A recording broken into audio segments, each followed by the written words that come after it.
Aujourd'hui, lorsque nous regardons nos sociétés, lorsque nous regardons notre endettement, nous ne voulons pas le regarder uniquement au niveau de l'administration centrale. Nous voulons le voir de façon globale. Si une entreprise du portefeuille va s'endetter, il faut que nous soyons informés de l'endettement de cette société, de sorte à pouvoir regarder l'endettement de la Côte d'Ivoire, l'endettement de l'État, pas uniquement au niveau du ministère du Budget et du ministère des Finances, mais au niveau de l'ensemble des structures. Il y va même du suivi.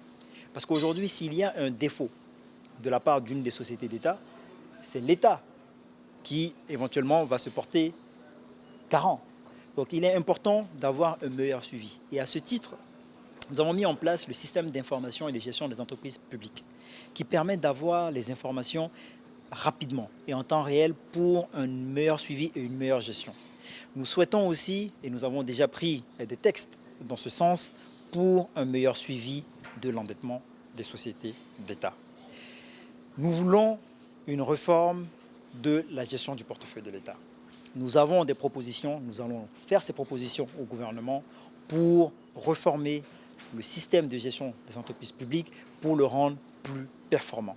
Faire en sorte que ces entreprises-là soient effectivement des entreprises créatrices d'emplois, vecteurs de croissance pour le bien-être des populations ivoiriennes et bien entendu pour l'État actionnaire que nous sommes. Donc, nous avons déjà une liste de 15 entreprises que nous avons établies.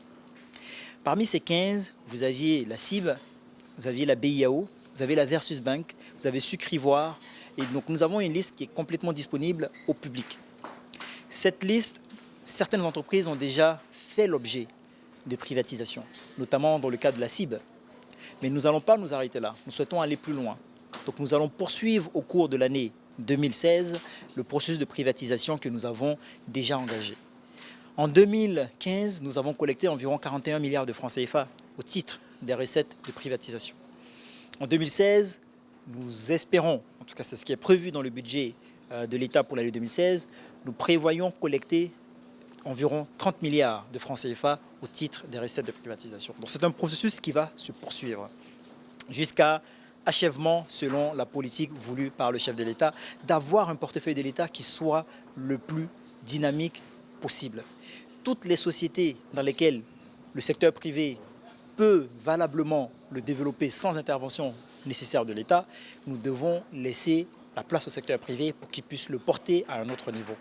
Maintenant, il y a des secteurs qui sont des secteurs clés de l'économie dans lesquels il y a le rôle régalien de l'État à jouer. Et dans celle-là, bien entendu, nous allons conserver nos participations. S'il y a des entreprises qui sont très performantes, parce que nous recherchons aussi de la performance, nous allons trouver des voies et moyens de sorte à les rendre performantes pour collecter plus de dividendes et bien entendu avoir des ressources supplémentaires pour financer le budget de l'État.